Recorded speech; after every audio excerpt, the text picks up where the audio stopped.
Ottawa, the mothers of 3 Royal Military College students who died 2 years ago say they are angry and frustrated that the Department of National Defence has not released the results of an internal inquiry into their sons' deaths. Formal hearings ended in early 2017, and the families of 22-year-old Harrison Kelertas, 20-year-old Brett Cameron and 19-year-old Matthew Sullivan were told a final report would be released soon after. Redmore, top general says, no one single cause for concern at RMC after report on suspected suicides more than a year later. However, they are still waiting.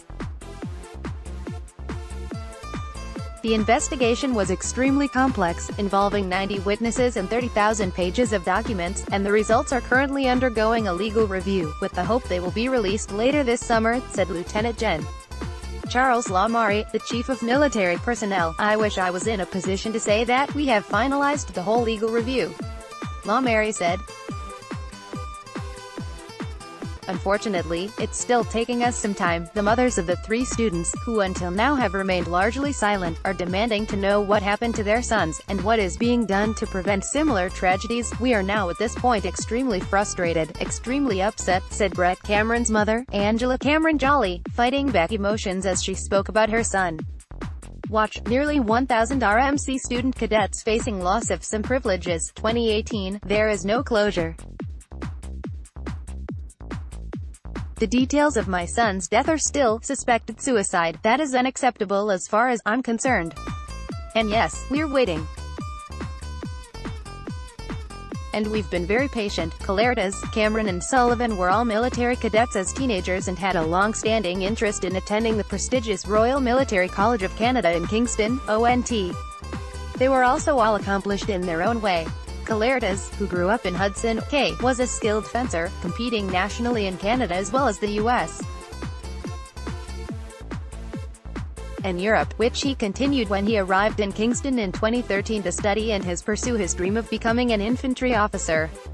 Cameron started his studies at RMC in 2014 after serving as an air cadet in London, where he pursued an early passion for flying. Music was also a critical part of his life. He was a graduate of a local choir school.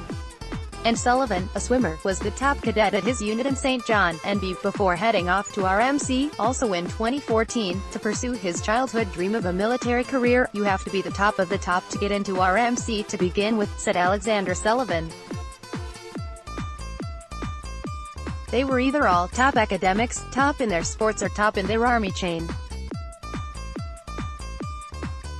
They all had high points. The Defense Department ordered a formal board of inquiry shortly after Kelertas' body was found in his college dorm in April 2016, only weeks before he was due to graduate. The cause of death was listed as suspected suicide. Redmore, suspected suicides, allegations of sexual misconduct prompts review at Royal Military College. The inquiry was expanded a couple weeks later when Cameron, who was in the same unit as Kelertas, and considered the older student a mentor, also died at the college of suspected suicide. It was expanded yet again in August 2016, after Sullivan, who had spent months in a holding platoon, doing odd jobs while waiting to be medically released, died the same day that he returned home to St. John.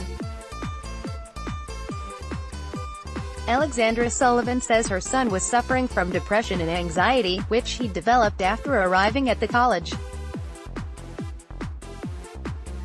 This isn't the first time the military has come under fire for incomplete boards of inquiry. In 2013, it was revealed that dozens of inquiries into suspected suicides by military personnel were unfinished, including some that were nearly 5 years old.